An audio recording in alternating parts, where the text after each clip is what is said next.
Welcome to Let's Be Well Together podcast. We're your wellness check-in team. Join us each week or when you can. We enjoy exploring wellness concepts and reminding you to make time for wellness. This is episode 167. Welcome to another week of Let's Be Well Together podcast. My name is Isabelle Sinclair, and I'm joined here today by John Webster. Hi, John. Hello, Isabelle. What would you like to talk about today? Okay, so I have a theory. Now, I'm not in the trenches, as they say, because I'm not really a big social media person. I do post stuff about the show on Instagram and that kind of thing.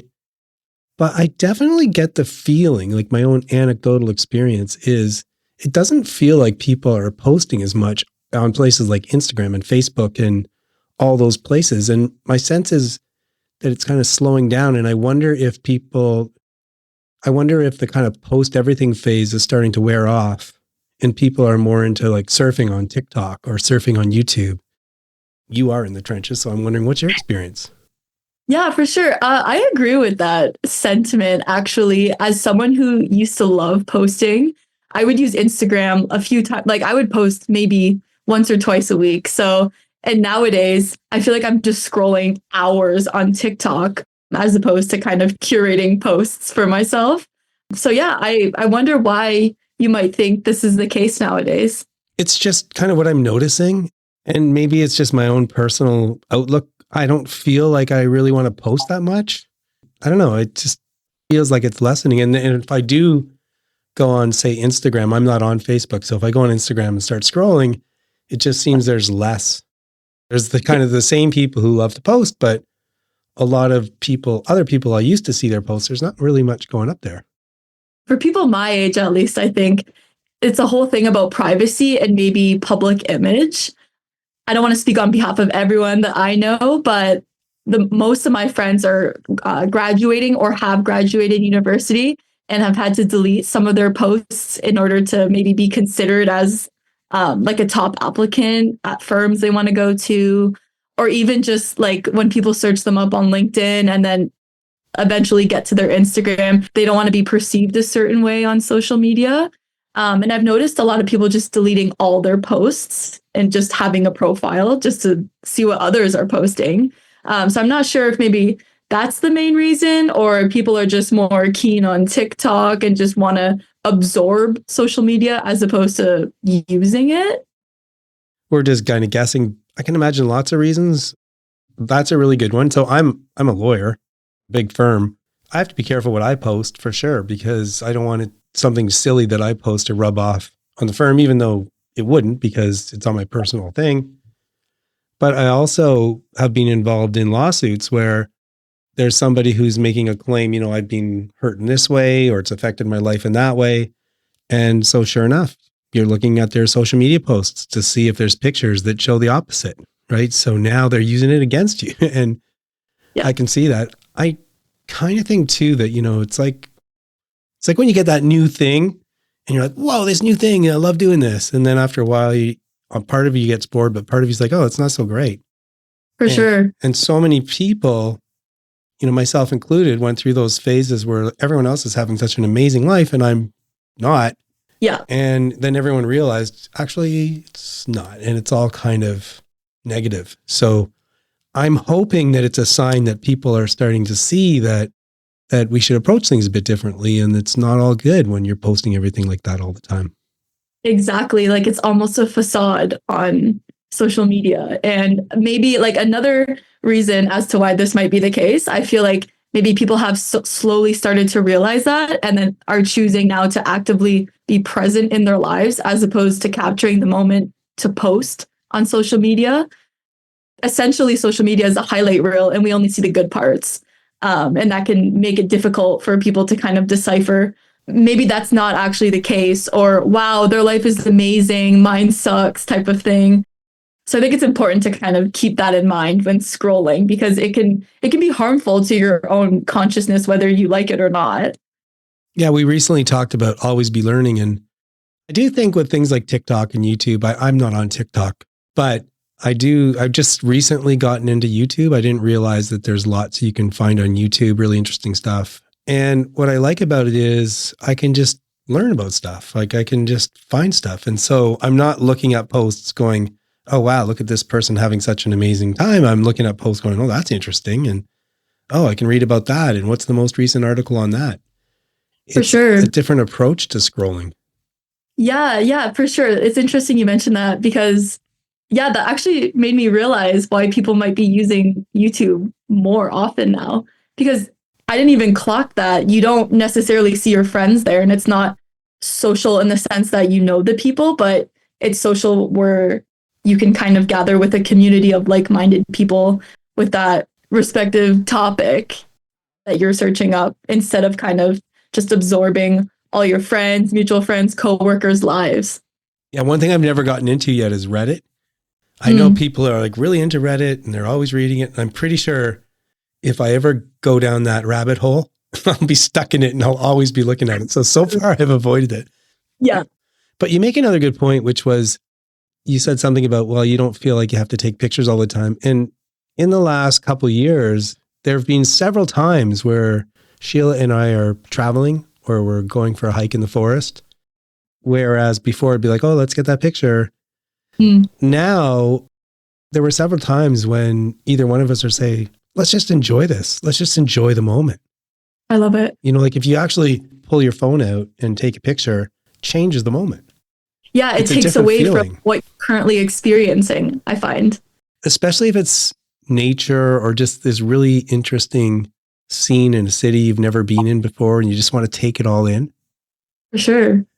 So we still take pictures, you know, of kind of touristy type pictures, but definitely have moved off the feeling of, oh, we got to get this. Now we got to get that. It is helping us kind of enjoy it a bit more. I love that. That's definitely something that I need to start kind of being more mindful about when I go to new places, because in my head, like going abroad, every time I think of a place that I've been to, my mind just goes to, oh, I took my phone out for this. Like, I can't just think of the moment without in the moment, if that makes sense. So I definitely want to hone in on that and just be more mindful about how I'm taking everything in. I definitely like, for myself, I like a bit of a mix. I've gone back far enough that we used to take pictures that you had to get developed. And then we did have a digital camera, but even then, because we were still in the mode where we actually had to get them developed, you're a lot more judicious about how many pictures you take. Yeah. So in the pictures from decades ago, it's not 100 from something, it's 5 or 10. Yep. Now, having said that, I'm so glad I have those 5 or 10. And so there's a bit of a mix. Like I do think it's important to take some pictures. For me, especially, for whatever reason, a picture really brings back a memory more so than a lot of other stuff. So, and I don't know if that's my personality or how I work. So I'm really glad I have those pictures, but I'm also really glad it's 5 or 10 and not 500. For sure. Because if it was 500, what do you do with that? Exactly. You don't even look back at them half the time. So it's just taking away from that moment. For me, I like to enjoy the moment and then maybe take a picture of something special, but not to post. But, for sure. But because I know in a year when I go back and look at it, it'll bring me back to that moment, that good feeling I had. Yeah. Well, it'll be interesting. I mean, it's a theory, but if we keep our eyes open, maybe we'll start to see whether the theory holds water. For sure. Looking forward to it. Guests are giving their time, expanding our minds. Today's interview is in the category of intellectual wellness.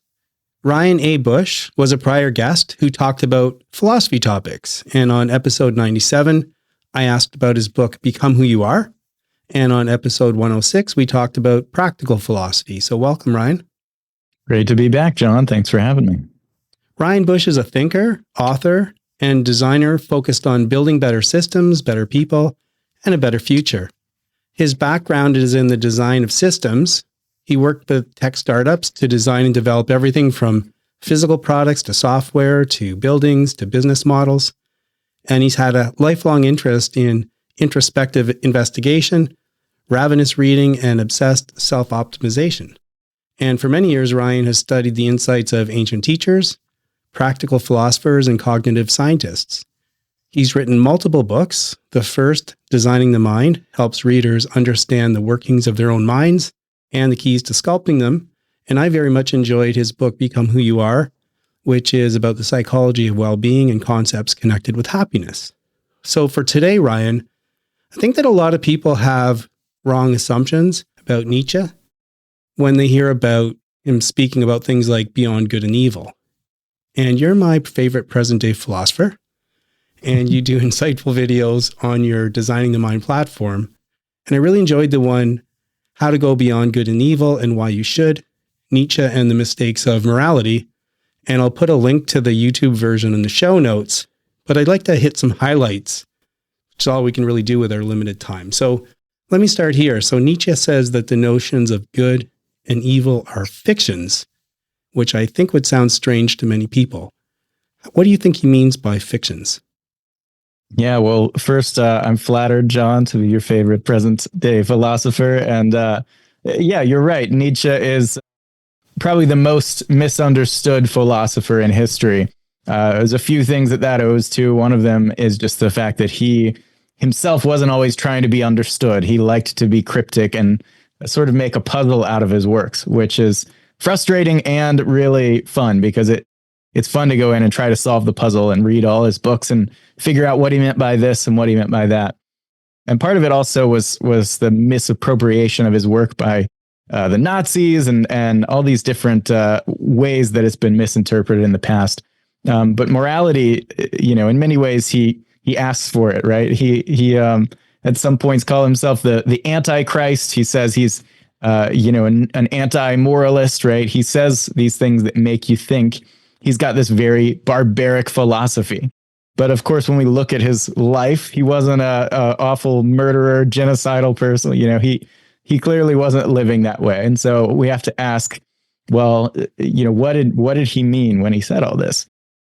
I think, a big part when it comes to popular notions of morality, a big theme in his work was that our notions of morality have evolved, right? He has a book called The Genealogy of Morals that shares how history has shaped various cultures' different moralities. And so we just take it as a given that our commonly understood moral rules are the right ones. But there are a lot of different ways to do it. And he had issues with the way we generally evaluate action, the way they did during his day, but more or less it's still how it is today. It's been heavily shaped by both, Christian religion and also things like the work of Bentham and Kant and other philosophers who have had this very, you might say hyper-rational view of morality, right? There are rules for what's right and wrong, or there is a calculation of pleasure and pain that we're supposed to use to decide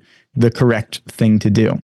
And Nietzsche was against this kind of calculating type of morality, dogmatic rules for what we should and shouldn't do that apply universally to everyone, regardless of context.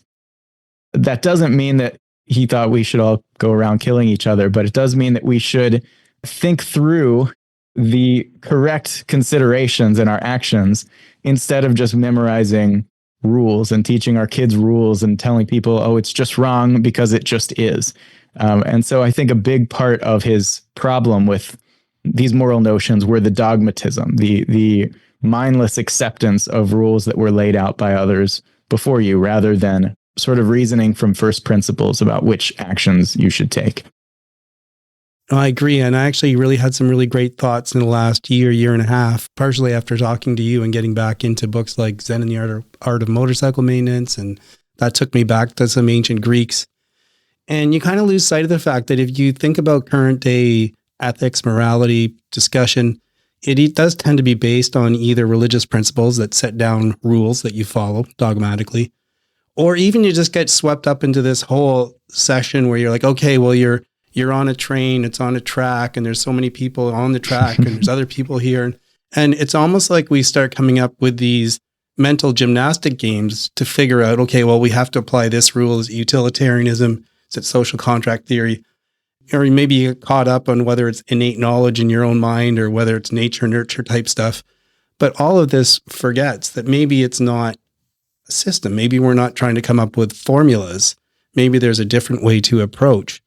So when I hear him say good and evil are fictions, I think what he's kind of saying by that is that we're making this up. Like we're imposing some structures and we're fitting good on one side and evil on the other, but there maybe is a different way to approach this. I think so. Yeah. I mean, for one thing, it's very binary. It's a very, oversimplified system to just put things in two different categories of right and wrong, good and evil.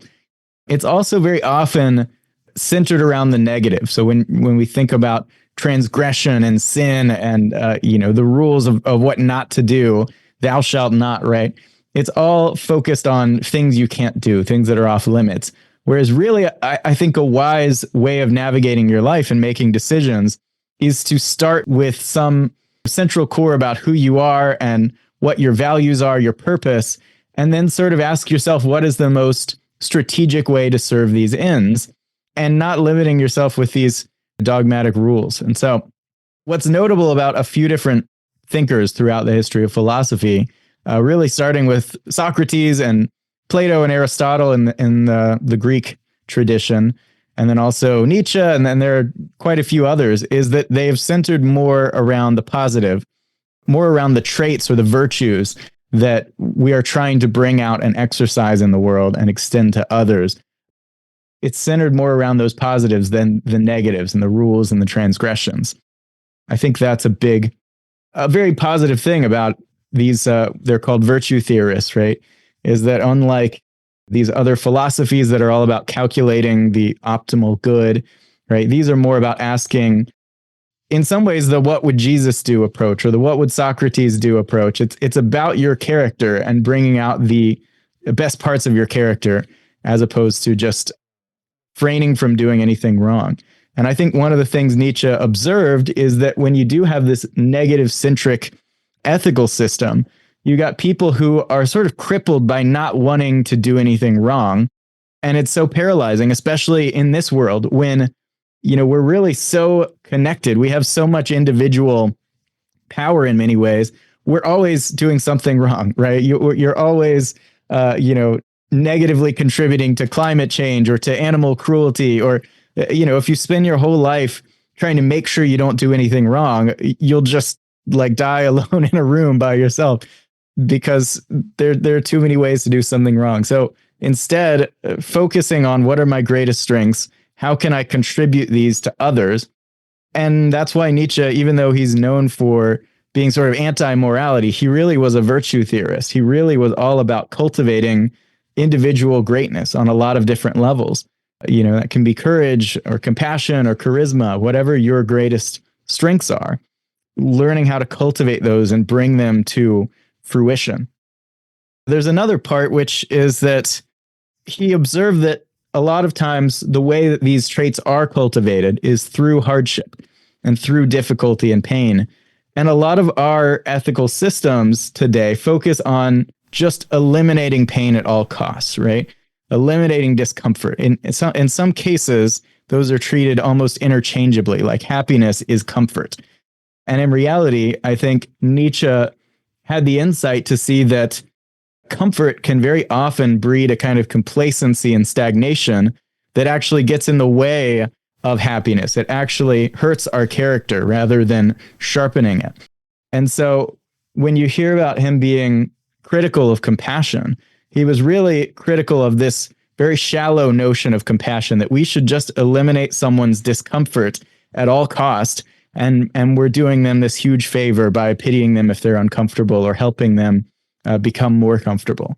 And in some ways, you see that in like Silicon Valley. You see people trying to make the world a better place by removing difficulties, right? Making life easier, making it so your juicer works automatically instead of having to push a few buttons.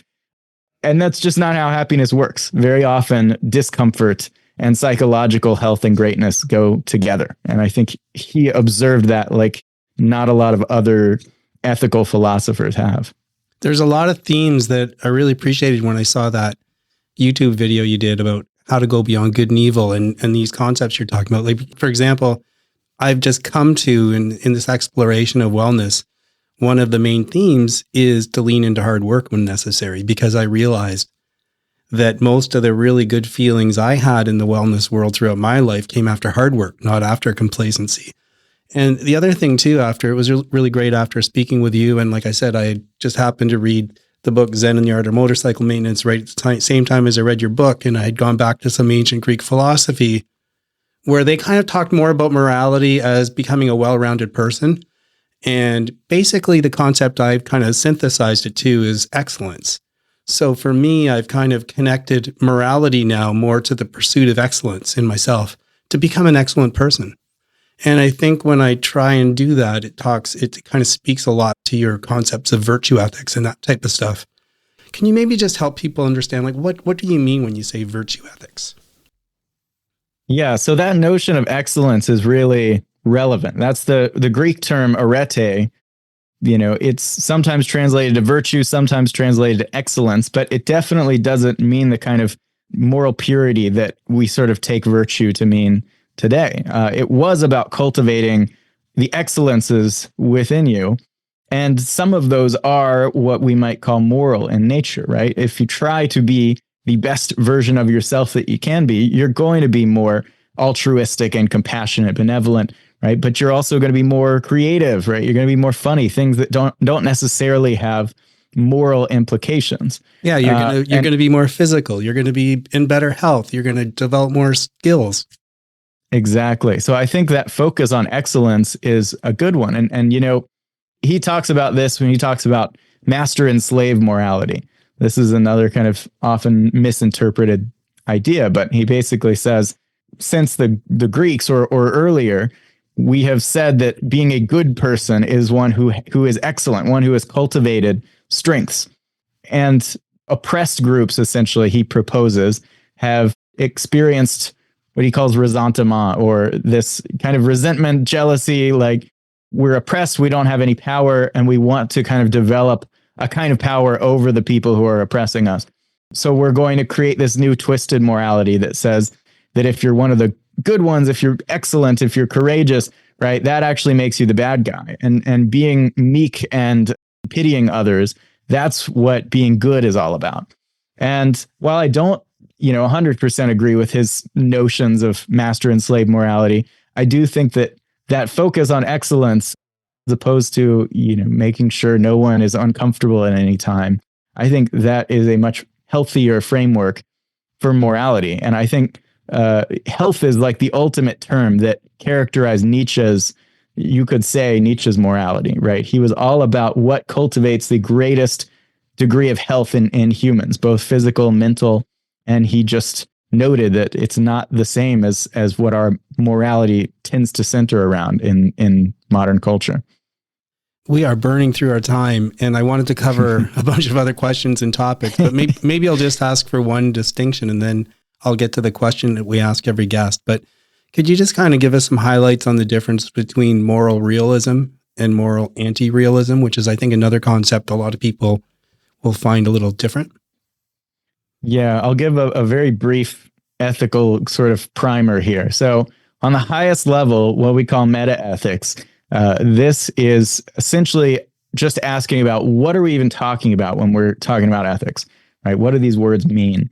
And so a moral realist would say that moral claims have truth values, right? So if I say murder is wrong, they would say that's an objectively true claim, right?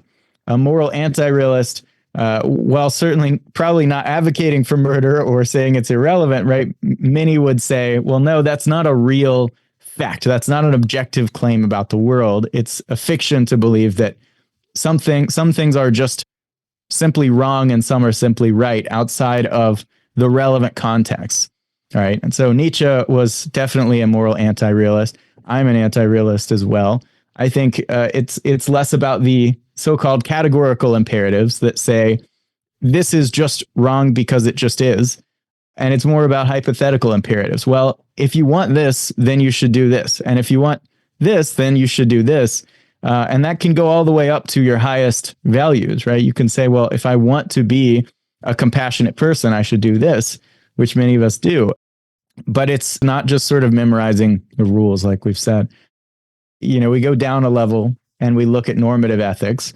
There's virtue ethics, which I've talked about. It's all about cultivating the highest character in an individual. There's deontological ethics, which is sort of rule and obligation based. It's more like the golden rule, sort of. And then there's utilitarian sort of consequentialism, which is about maximizing pleasure, minimizing pain of all sentient beings, right? And sort of calculating the best action that way. And so those are the two highest level meta-ethical distinctions, and then the three core normative ethics systems. Okay, well, you could probably tell that I'd love to talk about this all day because it's really interesting to me. And seriously, like, having changed my focus to pursuit of excellence in myself and just generally, it's been really great for me. It's made me change kind of the way I approach things, and I think has improved things as well in my life. In the meantime, we're a show about wellness, and we explore 8 different categories of wellness. And as you know from last time, we ask every guest the same question in a context where we all have areas of wellness that are important to us, but not enough time to focus on all of them at any given time. So we do a mini wellness check-in. So Ryan, are you currently neglecting an area of wellness in your life? And if so, can you think of even one activity you could do to foster wellness in that area? Yeah, I think I am. I mean, my social wellness often takes the back seat these days. And it really shouldn't, because it's like the most important thing to me, if you actually ask me. But it's so easy to just put that on hold. You know, these days I've been, working on designing the mind during work hours, and then working on this new fixer-upper house we got in my off hours. And that takes up, like all my time. And so I'm definitely not putting enough time into just hanging out with friends. I get lots of time with my partner, luckily, but I don't see friends enough, and I'm not making enough new friends. Ideally, I would be. So I think just setting aside time to check in, maybe just send a quick text to a friend, make sure that I'm, hanging out with other people, at least at some point during the week. Catching up with old friends, and some getting involved in some kind of, local community. Mindform is great as a digital community that I get to see in person every now and then, but more local communities where I could meet new people would definitely serve my overall wellness. I like to check in on my wellness once in a while, and social is one where I'm always struggling a bit because I'm an introvert. And even though I like talking to people on the show, I'm kind of an introvert. So I always have to try and find ways to remind myself. And often I find too, if I am feeling a bit off, it's not surprising for me to go, oh shoot, I haven't seen family, friends, whoever, local community, as you say. So I wish you the best of luck. Well, thanks, Ryan. And we're going to have you back soon to talk about Mindform. Great. Thanks for having me. This is info for new listeners. The points I'm about to make, you can find them in past episodes or in my book, Accidentally Well by John Webster, which I invite you to read. But at high level, just a quick explanation why we cover so many topics on the show, a wide spectrum. I had an epiphany about wellness and how to achieve it. There's 3 steps to it. First, identify my categories of wellness, my areas of wellness. Second, figure out real activities you can do to foster each area. And hey, start doing those activities. And third, develop a wellness check-in. The wide spectrum relates to step 1, my categories of wellness, my areas, because I have 8. Artistic, environmental, spiritual, physical, intellectual, economic, social, and mental. These are all areas that are important to me for my wellness. And that's why in some shows we're talking about physical wellness. Sometimes we talk about spiritual, sometimes social. We talk about mental. We talk about artistic. All these things are intertwined. So enjoy. Move that body like we're meant to do. Well, it's that time of year. It's gardening season. Gardening season goes all year, but there's kind of like heavy gardening season. Yeah, like the cleanup time is right now. And I'm just so excited. And I thought this is a great reminder that it's a super way to move your body. You're excited? Well, I'm excited because I get to go out there and do it. Okay. Like I've been thinking about things like I haven't been able to get some of the Christmas lights down because of all the snow in the backyard. So I'm actually going to go outside and do that. But really, it's the gardening that is just a great way to move that body, because I feel like I use a lot of different muscles that I won't use in the gym. True. When you're finished gardening, especially this time of year, lots of lifting and twisting and cutting, you end up feeling all these muscles you forgot you had. Yeah. I always get like little scratches on my hands too, so I got to remember to wear gloves. Yeah. Cover up completely and wear gloves. Get scratches all the time. But I do really love to be out in the fresh air. I feel like I'm killing quite a few stones here. Like, you're out in the fresh air, you're actually getting something done, and it's physical. We never used to think about how physical it was. But then when we started doing Move That Body, we talked about gardening a few times. Yes. And it really is one of the great ways. What I really love about gardening too is you do this work now, and a lot of this is cleanup, but a lot of it's prep work. Mm-hmm. But I just love 2 months from now, sitting at the table, maybe with a coffee, looking around and seeing the reward from what you did before. I love seeing everything popping up. It's so exciting because you almost forget. And spring is when it begins. So it's just, oh my gosh, here comes the tulips and the daffodils. And it's so exciting. And I saw something the other day. We're getting to a point where they're starting to make robots and things to do everything. And I was watching something and someone said, hey, in the future, you're going to have multiple robots. You won't have to do anything. And I'm thinking, no, I don't want multiple robots. I don't want robots to do my gardening. No, gosh, no. I want to do my gardening. I want to live my life. I want to do stuff. I don't want, what am I going to do? Just sit around on a couch? Watch the robots do your job and make sure they're doing it right? Like, no, that doesn't. Gardening is a great example. So we want to move our bodies. We want to get exercise. Obviously, we can do things like running, going to the gym, but isn't it great when you can do something that's actually productive and getting that out of the way? Because I am still thinking of going for a run today. I'm not sure how much of the gardening I'm going to do. I have this one project. Last year, it didn't work. Behind our house in city property, there's just this area of junk. Mm-hmm. So we bought a bunch of seeds and just going to make a whole bunch of flowers grow. But I didn't dig deep enough. So I'm like, this would be the time, right, to try and get the rake? Yeah. Anyway, I digress. The point is, it's great when you can move your body and be doing something, so you're not even like feeling like you're exercising. You're just out there doing something you need to do and you're exercising. Yeah, and it's so productive because you get to see the results. It's like, wow, there's everything growing and it just looks so clean, and I love it. I absolutely love it. But it is overwhelming. So I do feel like I have to just pace myself. I don't have to do it all in one day. Maybe an hour or two today and then an hour or two, and just kind of make a list and consider that my exercise for the day. And that way you don't get overwhelmed. So what are a couple of the things you're going to do today? Well, I have to take down those Christmas decorations I told you about. I want to rake all the grass just to get it, kind of alive and cleaned up a little bit. Wake it up. And then we have the tall grass in the back. Right. I cut down all the other tall grass before winter, but this one we really love to watch in winter because it has the nice little tufts on the top that float. What she means is ornamental grass. And this is crazy. It was here when we moved in. I'm going to say it's over 10 feet tall. It's huge. But so there's this long line of ornamental grass, and it really does look cool because it has those tufts you're mentioning. So we get to enjoy it all winter, but we got to get it down before the new ones start to grow. Exactly, because the new growth comes up. And so if I can get it cut before the new growth comes, then it's just so much easier. Whereas if the new grass is there, then I've got to cut every individual one in between so I don't kill the new grass coming. So it's kind of a timing thing that you got to wait till winter's over because it's just so nice. It also is a barrier between our property and the city property. So it gives us a little privacy. So that's the other reason why we like to keep it up in the winter. But to try and get it all cut down, and because it's 10 feet tall, I have to cut every single one 3 times. Well, so that's a job.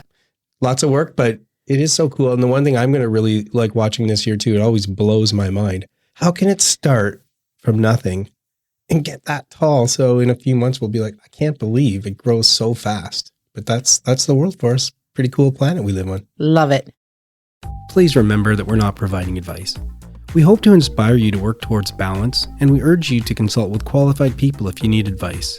The people on the show are speaking in their personal capacities.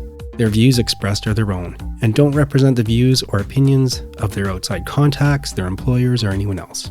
We try to get things right, but we can't guarantee everything we say is correct or that the things we talk about will work for you. Let's be well together, and let's be sure to do that in a safe way.